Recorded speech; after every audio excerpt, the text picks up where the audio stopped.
Monopoly politics. Such as it is, media electoral coverage is lavishly bestowed upon the two major parties, while minor political parties are totally ignored or allotted but a few minutes, if that, over the entire campaign. Thus, the media help perpetuate the pro capitalist two party monopoly. In recent contests, presidential candidates of the Communist Party, the Citizens Party, the Socialist Workers' Party, the Workers' World Party, and others did all the things presidential candidates are supposed to do. They met thousands of voters on street corners, spoke on college campuses and at voter forums, issued position papers and press releases, traveled around the country, and probably spoke directly to more people than did the major candidates. But on election day, most voters had never heard of them. Deprived of the mass media coverage, a third party cannot reach the voting masses. Most people remain unaware not only of its candidates, but of its programs, issues, and critiques of status quo politics. Simon Gerson, who managed the 1980 Communist Party campaign for Gus Hall, and Angela Davis, complained of the consistent spiking of news about them. Other third-party candidates testified to similar experience.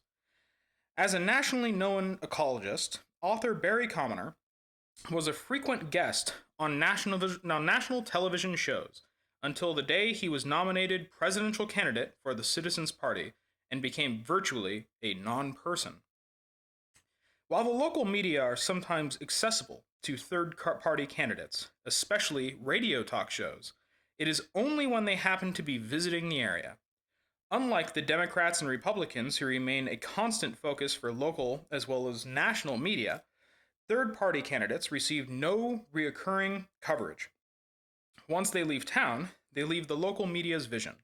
Being momentary rather than consistent, the local exposure they receive is of limited impact. Despite being censored out of campaigns by the mainstream media, third-party candidates do manage to garnish a considerable number of votes. Taken together, a total of between 1 and 2 million in each presidential election. But the people who vote for them are rendered as invisible as the candidates themselves. During election night coverage of presidential and Congress elections, minor party candidates go unmentioned and their votes unreported. As Peter Camejo, the 1976 presidential candidate of the Socialist Workers' Party, commented, "Before the election, Democrats and Republicans in the media waged a campaign to convince the American people that a vote for the third party would not count. To convince them further, they simply didn't count the votes for most third-party candidates on election night." Media exposure confers legitimacy on one's candidacy.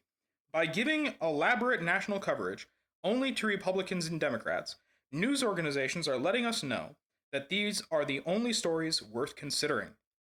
Candidates who are not taken seriously by the media swiftly discover that they are not taken seriously by many voters. Even when they make face-to-face contact with live audiences and with voters on street corners, they still lack legitimacy as candidates for national office, being more a curiosity than a serious choice. People may like what a third-party candidate says, but often they are the only ones saying anything.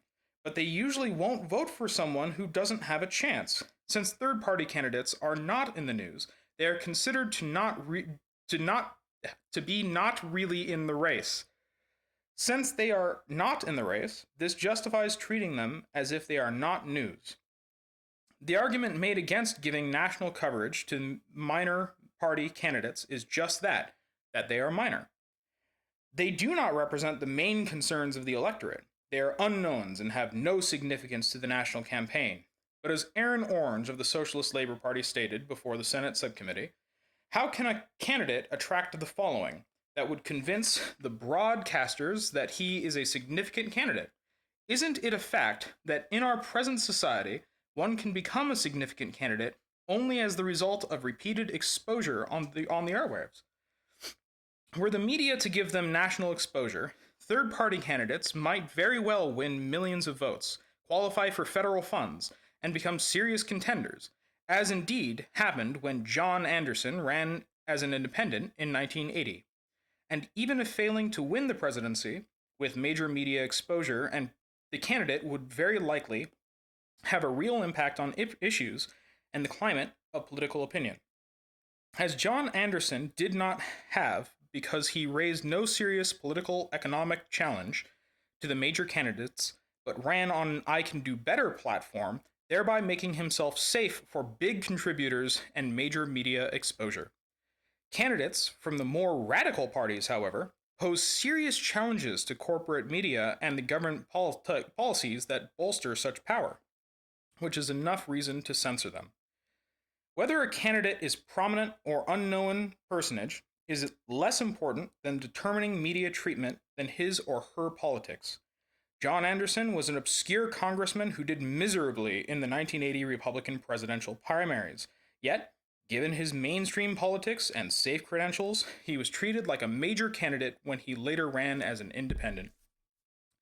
Dozens of Democratic and Republican contenders, such as Reuben Askew, Wilbur Mills, Patsy Mink, John Ashbrook, Sam Yorty, Paul McCloskey, and Shirley Chisholm, were brought from relative obscurity to the party's attention by the media.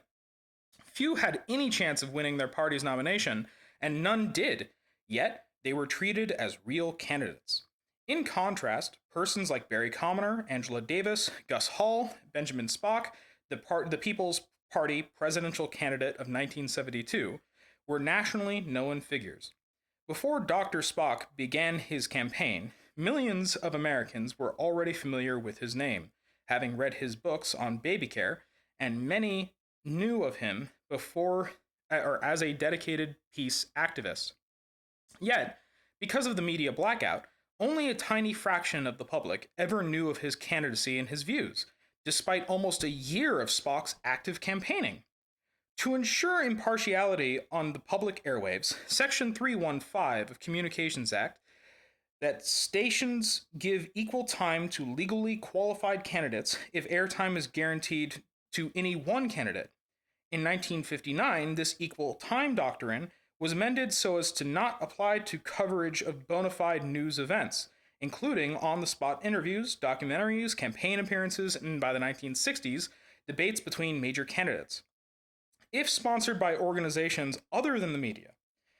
In effect, the broadcast media can give almost any kind of coverage to major candidates without putting themselves under an obligation to other candidates. Meanwhile, the print media are completely free to censor third-party candidates since they do not use the public airwaves and need no public license. To impose an obligation on them to give them some space to differing views has been judged an interference with their freedom of speech.